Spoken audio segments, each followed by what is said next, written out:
जय श्री राम। प्यारे दोस्तों को मेरा प्यार भरा नमस्कार। मैं हिंदी व्याख्याता कविता सोरान एक और नया वीडियो लेकर आप सभी के सामने हाजिर हूँ। साथियों, आज हम बात करेंगे बाकी के दिनों से थोड़ी सी हटकर, क्योंकि मोटिवेशन आपके लिए बहुत हो चुका। आज मैं आपको थोड़ी सी बातें पढ़ाई के संबंध में बताऊंगी। साथियों, पहले तो मैं आपको बताऊंगी मेरे टेलीग्राम चैनल पर आपको कौन कौन से नोट्स उपलब्ध हो गए हैं जो आप लोगों ने देख लिए होंगे और कौन कौन से आपको और उपलब्ध हो जाएंगे। उसके बाद साथियों, मैं आज से आपको हिंदी साहित्य इतिहास का जो हमारा फर्स्ट ग्रेड का जो पाठ्यक्रम है उसके बारे में साथियों मैं आपको थोड़ी सी मोटी मोटी जानकारी दिया करूँगी। आपको सुनकर ये पता होना चाहिए कि इतनी चीज़ें तो हमें याद हैं, यानी मैं जितना बताऊँगी उतनी चीज़ें तो साथियों आपको नींद में भी याद होनी चाहिए।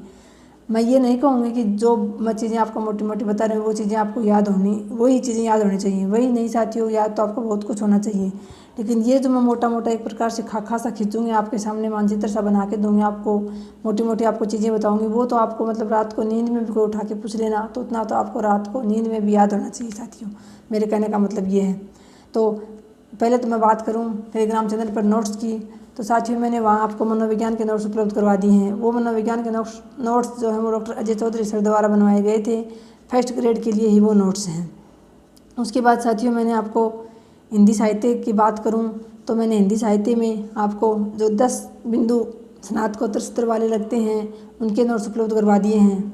जैसे लोजाइंस का उदात्त सिद्धांत है, ध्वनि सिद्धांत है, काव्य प्रयोजन है, साधारणीकरण है साथियों, मनोविश्लेषणवाद है। वो जो 10 बिंदु लगते हैं ना स्नातकोत्तर स्तर वाले, उन 10 बिंदुओं के मैंने आपको नोट्स उपलब्ध करवा दिए हैं साथियों। इसके अलावा मैंने फर्स्ट ग्रेड के जीके पेपर की बात करूं तो मैंने साथियों आपको जीके में 15 क्वेश्चन जो हिस्ट्री के आते हैं वो मैंने आपको उपलब्ध करवा दिए हैं साथियों। जो राजस्थान की हिस्ट्री थी वो भी और जो भारत की हिस्ट्री थी वो भी साथियों। उसमें प्रजामंडल और एकीकरण के नोट्स मेरे पास अभी उपलब्ध नहीं हैं, मुझे मिले नहीं, वो मिल जाएंगे तो मैं आपको प्रजामंडल और जो एकीकरण है राजस्थान का उसके नोट्स भी उपलब्ध करवा दूंगी साथियों। अभी मैं उस कॉपी को ढूंढूंगी, वो एक अलग कॉपी में बनाए गए थे। इसके अलावा मैंने जो मेरे पास राजस्थान की कला और संस्कृति के जो भी बिंदु के नोट्स थे वो मैंने आपको उपलब्ध करवा दिए हैं साथियों, क्योंकि ये भी राजस्थानी कला और संस्कृति हमारे प्रथम पेपर जीके में लगती है।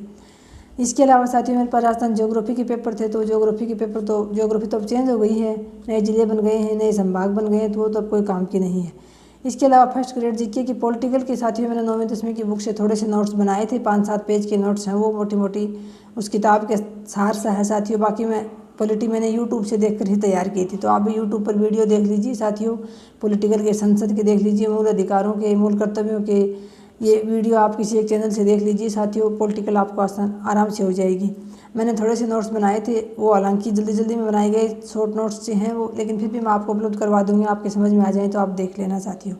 इसके अलावा मैंने आपको मेरे टेलीग्राम चैनल पर साथियों 4 पेपर जो हैं वो फर्स्ट ग्रेड के उपलब्ध करवा दिए हैं, पीछे के 2014 का, 16 का और जो एक बीच में हुआ था और जो एक अभी 22 में हुआ था, वो 4 पेपर। इसके अलावा साथियों 4 पेपर मेरे पास सेकंड ग्रेड के हैं हिंदी के। एक 2014 में मैंने दिया था जो मेरा प्रथम प्रयास था, एक 2017 में वैकेंसी आई थी साथियों, 16 में वैकेंसी आई थी, 17 में वो हुआ था, तो 17 वाला उपलब्ध करवा दिया है। एक साथियों 18 में हुआ था लास्ट में, और एक 22 में। 4 पेपर है मेरे पास, 18 और 22 वाला मैं आपको और उपलब्ध करवा दूँगी सेकंड ग्रेड के पेपर हिंदी के साथियों। इसके अलावा मेरे पास जीके के पेपर भी हैं, आपको जीके के चाहिए तो सेकंड ग्रेड के और फर्स्ट ग्रेड के मैं आपको बाकी के जीके की भी उपलब्ध करवा दूँगी साथियों।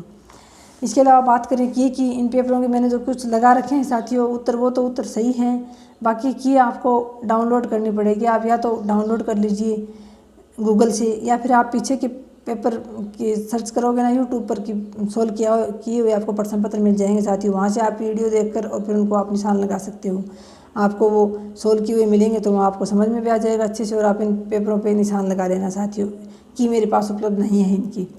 इसके अलावा मैंने आपको काव्य शास्त्र में जो हमारे 5 बिंदु लगते हैं साथियों, काव्य, गुण, शब्द शक्ति, छंद, अलंकार और रस, इन 5 काव्य शास्त्र के जो नोट्स हैं वो उपलब्ध करवा दिए हैं। अब हिंदी में तो बचे हैं साथियों हमारे व्याकरण बचा है, तो व्याकरण का मैंने आपको बता दिया, आपको 9वीं से 12वीं का व्याकरण पढ़ना है पहले तो। उसके बाद आपको KR मैयासर की व्याकरण की किताब लेके आ सकते हो आप, व्याकरण के नोट्स उपलब्ध नहीं होंगे। इसके अलावा मैंने पत्राचार वाले जो हमारे 5 बिंदु हैं, निविदा है, अधिसूचना है, विज्ञप्ति है, प्रपत्र है, वो 5 जो हमारे बिंदु हैं पत्राचार वाले, उन बिंदुओं के नोट्स मैंने आपको साथियों उपलब्ध करवा दिए हैं। इसके अलावा फर्स्ट ग्रेड के पाठ्यक्रम में हिंदी में जो 4 कहानियाँ हैं, उन 4 कहानियों के मैंने शॉर्ट नोट्स आपको उपलब्ध करवा दिए हैं साथियों। अब बचता है हमारा पूरा का पूरा हिंदी साहित्य का इतिहास। साथियों, हिंदी साहित्य के इतिहास के मैं नोट्स आपको उपलब्ध करवा दूंगी। पहले मैं आज आपको जो राजस्थान के प्रमुख बच गए हैं ना, जो जैसे राजस्थान की प्रमुख 4 सभ्यताएं हैं हमारे फर्स्ट ग्रेड के जीके में, तो चारों सभ्यताएं, उसके बाद अजमेर के चौहान वंश, तो आज आपको चारों सभ्यताओं और अजमेर के चौहान वंश के नोट्स मिल जाएंगे साथियों। उसके बाद आपको जैसे राजपूतों का मुगलों के साथ संघर्ष की नीति और सहयोग की नीति के अनुसार जो बिंदु हैं, और एक गुर्जर प्रत्याहार वंश, इनके नोट्स और उपलब्ध हो जाएंगे साथियों। और अगर एकीकरण और प्रजामंडल के मुझे मिल जाते हैं तो वो भी मैं आपको उपलब्ध करवा दूंगी। इसके अलावा आपको जनजातीय आंदोलन, किसान आंदोलन, 1857 की क्रांति, राजस्थान के संदर्भ में ये नोट्स मैंने आपको उपलब्ध करवा दिए हैं साथियों। और एक और बात साथियों, टेलीग्राम चैनल पर मैं आपसे कोई चार्ज वसूल नहीं कर रही हूँ। मैं आपको सारे के सारे ये नोट्स फ्री ऑफ कॉस्ट उपलब्ध करवा रही हूँ। कोई आपसे चार्ज नहीं लिया जा रहा है, क्योंकि मैं चाहती हूँ जिन पाठ्य सामग्री को पढ़कर मैं सफल हुई हूँ, उसी पाठ्य सामग्री से सफल होने में थोड़ी बहुत सहायता आपको भी मिल जाएगी, तो ये मेरा सौभाग्य होगा साथियों। इसलिए वहाँ आपसे कोई आप ये सोचो कि शुल्क वसूल किया जा रहा है साथियों, आपको फ्री में उपलब्ध करवाए जा रहे हैं। अगर आपकी इच्छा हो तो आप वहाँ से लिख सकते हो, PDF निकलवा सकते हो। आपकी समझ में आए तो ठीक है, नहीं तो साथियों कोई ज़बरदस्ती है नहीं।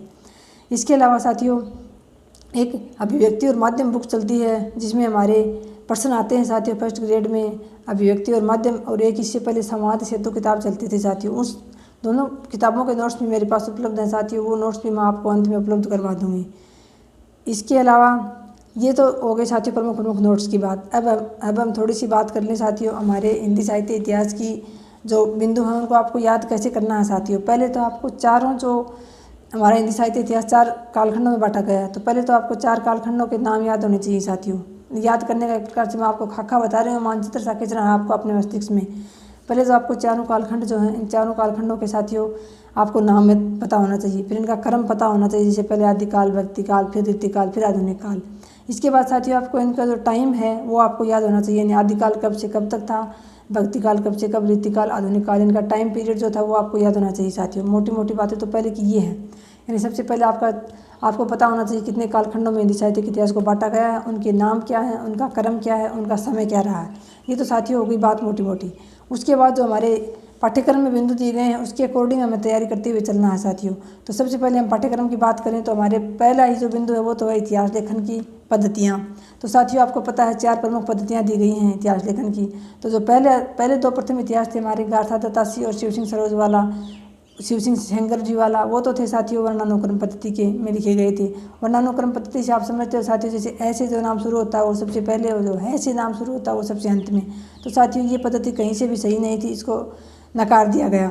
उसके बाद आगे वाले जो 2 इतिहास थे गिरियसन वाले और मिश्र बंधुओं वाले, मिश्र बंधुओं का जो इतिहास था साथियों हिंदी साहित्य का इतिहास, वो साथियों कालानुक्रम पद्धति से लिखे गए थे।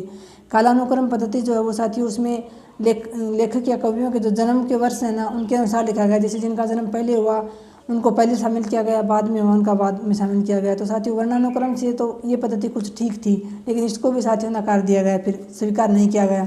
इसके अलावा तीसरी जो प्रमुख पद्धति थी वो थी विधेयवादी पद्धति, जिससे हमारे हिंदी साहित्य इतिहास के जाने माने प्रमुख विद्वान पुरोधा रामचंद्र शुक्ल जी ने जो अपना इतिहास लिखा था वो हिंदी साहित्य में विधेयवादी पद्धति से लिखा गया था साथियों। ये इस पद्धति आज तक सबसे अधिक मान्य है और सबसे अधिक सही और वैज्ञानिक पद्धति भी मानी जाती है।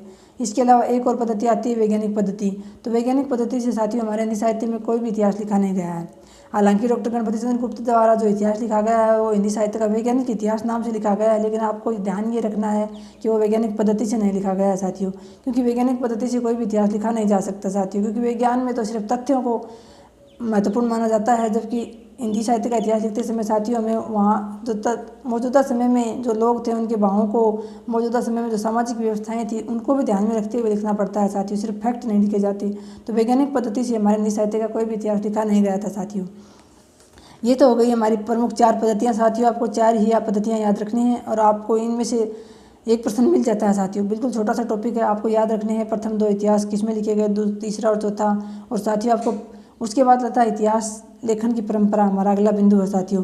तो इतिहास लेखन की परंपरा जो है इसमें सबसे पहले इतिहास कौन से लिखा गया, तो आपको 5 इतिहास ग्रंथ तो साथियों बहुत अच्छे से याद रखने हैं। पहला गारसा दत्तासी वाला, किस भाषा में लिखा गया, कब लिखा गया, कितने भागों में लिखा गया और कितने कवि शामिल थे। उसके बाद साथियों शिव सिंह सेंगर जी वाला शिव सिंह सरोज जो इतिहास ग्रंथ था, उसके बाद गिरियसन, उसके बाद मिश्र बंधु और आचार्य रामचंद्र शुक्ल जी तक ये 5 इतिहास ग्रंथ जो है ना साथियों, इनको तो आपको बहुत अच्छे से याद करना है। इन को कितने भागों में प्रकाशित किया गया था, कौन सी सन में प्रकाशित हुए, कितने कवि इसमें शामिल थे, किसमें सिर्फ हिंदी के कवि शामिल थे, किसमें हिंदी और उर्दू दोनों के कवि शामिल थे, किसमें कितने कवि हिंदी के शामिल थे, कितने बाकी की भाषाओं के शामिल थे। इस प्रकार से साथियों 5 इतिहास ग्रंथों को तो आपको बहुत अच्छी प्रकार से याद करना है। यानी आपको इनको तो एकदम उंगलियों पे आपको पता होना चाहिए कि इनके सन क्या था, क्योंकि इतिहास लेखन की परंपरा जो है साथियों, प्रमुख इतिहास ग्रंथ है, पहले में ही आपको यहाँ से 1 से 2 प्रश्न मिल जाते हैं साथियों। तो आपको इसको बहुत अच्छे से याद करना है। प्रथम जो 5 इतिहास ग्रंथ हैं उनका तो आपको पूरी डिटेल याद होनी चाहिए। उसके बाद आप आचार्य जो रामकुमार वर्मा आते हैं आलोचनात्मक इतिहास वाले, फिर हमारे द्विवेदी जी आते हैं, हरिप्रसाद द्विवेदी जी, उनके जो इतिहास ग्रंथ है साथियों वहाँ तक भी फिर आपको, या फिर जो हिंदी प्रचारिणी सभा थी उसके द्वारा जो वृहद इतिहास लिखा गया था हिंदी साहित्य का, उसकी भी आपको कुछ कितने भागों में वो प्रकाशित हुआ था उसकी भी कुछ डिटेल याद करनी है। लेकिन जो प्रथम 5 हैं इनकी तो आपको डिटेल बहुत अच्छी प्रकार से याद करनी है साथियों। इसके बाद प्रमुख इतिहास लेखक कौन है और हिंदी साहित्य का आरंभ कहाँ से हुआ था और काल विभाजन और नामकरण साथियों, ये आपको बहुत अच्छी प्रकार से याद होने चाहिए। अब जैसे कि बात करें हम हमारा हिंदी साहित्य का इतिहास है साथियों, मैंने आपको बता दिया। पहले जो 2 सबसे पहले तो पद्धतियाँ याद होनी चाहिए हमें। उसके बाद हमारे जो 5 इतिहास ग्रंथ है, प्रथम नामकरण से संबंधित साहित्य इतिहास लेखन परंपरा में जो 5 इतिहास ग्रंथ है साथियों, वो आपको अच्छी प्रकार से याद होने चाहिए। यानी जो चीज़ें मैं आपको बता रही हूँ साथियों, ये तो आपको बिल्कुल टनाटना उंगलियों पे होने चाहिए। इसके अलावा तो बहुत सारे फैक्ट और भी याद करने हैं, लेकिन मैं आपको मोटा मोटा बता रही हूँ साथियों। और आगे की वीडियो में अगर ये ऐसा वीडियो आपके द्वारा पसंद किया जाता है तो ऐसे ही साथियों आगे मैं एक दिन छोड़कर एक दिन इसी बात पर आपको पूरा हिंदी साहित्य का इतिहास इस प्रकार से मोटा मोटा समझा दूंगी, और एक दिन आपको एक मोटिवेशन वीडियो मिल जाएगा साथियों। आप बता देना आप क्या चाहते हो, क्योंकि मोटिवेशन बहुत हो गया साथियों। कुछ थोड़ी बहुत आपकी पढ़ाई से संबंधित भी कुछ हेल्प कर दूँ साथियों। हालांकि मैं पढ़ाई से संबंधित जो वीडियो बनाए जाते हैं वो कम लोगों के द्वारा ही देखे जाते हैं, लेकिन फिर भी अगर आप लोग पसंद करते हो तो साथियों आगे भी ऐसी वीडियो बना दूँगी। आपको 5 प्रमुख इतिहास ग्रंथ बता दिए हैं साथियों। इसके अलावा आगे आपको जो याद करना है वो याद करना है साथियों, हिंदी साहित्य का जो प्रमुख हमारे जो काल खंडों में बांटा गया है उनको किस विद्वान ने क्या नाम दिया है साथियों, ये आपको अच्छे से याद होना चाहिए। यानी 5 जो प्रमुख इतिहास ग्रंथ हैं इनको याद करके आगे के तो आपको सिर्फ इतिहास ग्रंथों के नाम और उनके लेखकों के नाम ही याद होने चाहिए साथियों। आपको आगे फिर पूरी डिटेल याद करने की आवश्यकता नहीं है। जैसे कि हिंदी भाषा और साहित्य बाबू श्याम सुंदर दास द्वारा लिखा गया था, हिंदी साहित्य विमर्श, हिंदी भाषा और साहित्य का इतिहास, यानी आगे के जो प्रमुख इतिहास ग्रंथ हैं उनके आपको सिर्फ नाम और उनके लेखकों के नाम पता होना चाहिए साथियों। प्रमुख उनकी डिटेल याद नहीं करनी है।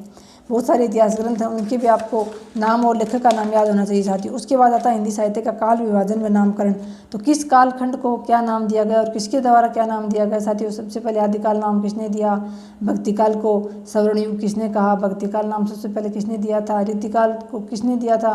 आपको हिंदी साहित्य का काल विभाजन यानी किसने किस समय तक माना है और नामकरण क्या किया है, प्रमुख विद्वानों के संबंध में ये चीज़ें भी आपको याद रखनी है साथियों। सबसे पहले काल विभाजन का जो प्रयास है वो जैसे कि गिरियसन द्वारा किया गया था। हालांकि उन्होंने काल विभाजन यहाँ नहीं किया था, उन्होंने 11 या 12 अध्यायों में बांटा था अपने इतिहास ग्रंथ को, लेकिन फिर भी माना जाता है कि उन्होंने कोशिश की थी, क्योंकि इससे पहले शिव सिंह सरोज और जो गारसा दत्तासी थे उन्होंने ऐसा कोई प्रयास नहीं किया था। इसके अलावा अगर ऐसा पूछा जाए, प्रयास पूछा जाए तो गिरियसन का आएगा, और ये ऐसा पूछा जाए कि हिंदी साहित्य को सबसे पहले कालखंडों में किसने विभाजित किया था तो साथियों फिर मिश्र बंधुओं का नाम आ जाएगा। इस प्रकार से आपको ये सारी चीज़ें किसने क्या नाम दिया है साथियों ये याद होनी चाहिए। जैसे आचार्य रामचंद्र शुक्ल जी ने 4 जो है वो कालखंडों में बांटा था, इनको 4 कालखंडों के आपको नाम याद होने चाहिए। आचार्य रामचंद्र शुक्ल को तो आपको बहुत अच्छी प्रकार से तैयार करना है साथियों। तो आचार्य रामचंद्र शुक्ल के 4 जो कालखंड हैं उनको आपको नाम और उनके सन याद होने चाहिए। एक बात और साथियों, सन याद करते समय आप एक ही चीज़ याद करना, क्योंकि आप देखोगे कि आपको आदिकाल और खासतौर में भक्तिकाल तक साथियों आपको दोनों सन मिलेंगे, ईस्वी सन भी मिलेगा और संवत भी मिलेगा। तो आपको एक ही याद रखना है साथियों, कंफ्यूज नहीं होना। आप जैसे ईस्वी सन याद कर लो, क्योंकि आगे रीतिकाल में आधुनिक काल में हमको ईस्वी सन ही मिलेंगे ज़्यादातर, तो ईस्वी सन याद करना है आपको साथियों। अगर परीक्षा में प्रश्न संवत से पूछा जाता है तो फिर आपको ईस्वी सन में 57 जोड़ देना साथियों, क्योंकि आपको पता है संवत हमेशा आगे चलता है। जैसे अभी 2024 चल रहा है तो संवत जो है वो 2081 चल रहा है साथियों, तो 57 साल संवत आगे चल रहा है हमारे ईस्वी सन से। तो आपको सिर्फ ईस्वी सन याद करना साथियों। यहाँ बहुत सारे साथी कन्फ्यूज हो जाते हैं, प्रश्न पढ़ते समय ध्यान नहीं देते हैं साथियों। भले ही आप अब कोई प्रैक्टिस सेट कर रहे हो या कोई टेस्ट सीरीज ज्वाइन कर रखी हो साथियों, प्रश्न को आपको बहुत अधिक गहनता से पढ़ना होता है, गहराई से पढ़ना होता है। आप टेस्ट सीरीज देते समय ये ना सोच के दें कि अभी तो टेस्ट सीरीज तो दे रहे हैं साथियों, अगर ऐसा सोचकर आप देंगे तो ना तो आपका टाइम मैनेजमेंट सही हो पाएगा और ना ही आपकी प्रश्नों को समझने की, पढ़ने की शैली जो है वो अच्छी विकसित हो पाएगी। तो जब भी आप टेस्ट सीरीज दें, चाहे आप प्रैक्टिस सेट से प्रश्न हल कर रहे हो, आपको प्रश्न को बहुत अच्छी प्रकार से पढ़ना है, उसमें देखना है उसने पूछ क्या रखा है, हाँ या नहीं। फिर आपको संवत और ईस्वी सन का भी ध्यान रखना है साथियों। कई बार विद्यार्थी जल्दबाजी में देखता नहीं है कि उसने क्या पूछ रखा है, संवत या ईस्वी पूछ रखा है, और वहाँ बहुत सारे विद्यार्थी गलती कर जाते हैं। तो साथियों ये गलती आपको नहीं करनी है। साथियों थोड़ी सी मोटी मोटी बातें बताने में वीडियो बहुत अधिक हो जाता है। यहाँ आपको पता है नेटवर्क की प्रॉब्लम रहती है, फिर अपलोड नहीं हो पाता है। साथियों थोड़ी थोड़ी बातें बताने में ही वीडियो बहुत अधिक बड़ा हो गया है। आज मैंने आपको यहाँ तक बता दिया हिंदी साहित्य की लेखन परंपरा तक। साथियों उसके बाद आगे की बातें अगली वीडियो में बताएंगे। साथियों अगर आपके द्वारा ये वीडियो पसंद किया जाता है तो जो मोटी मोटी बातें मैं आपको बता रही हूँ साथियों, ये आपको वीडियो सुनते हुए, मैं जब बता रही हूँ तो आप वीडियो सुन रहे हो तो आपको ध्यान में आना चाहिए कि हाँ ये बातें मुझे याद हैं साथियों, तब तो आपकी तैयारी सही चल रही है। अगर आपको ये चीज़ें भी याद नहीं है, आपने 1-2 बार हिंदी साहित्य का इतिहास पढ़ लिया है और ये चीज़ें आपके दिमाग में नहीं है, तो साथियों फिर सोचने की आवश्यकता है। दोबारा से कोशिश कीजिए, सोच के समझ के अच्छे से पढ़िए साथियों, और लगे रहिए साथियों। वीडियो बड़ा हो रहा है तो आज की वीडियो में को यहीं ख़त्म करते हैं साथियों, और अपना ध्यान रखिएगा। आज की वीडियो में इतना ही साथियों। धन्यवाद। जय हिंद, जय भारत।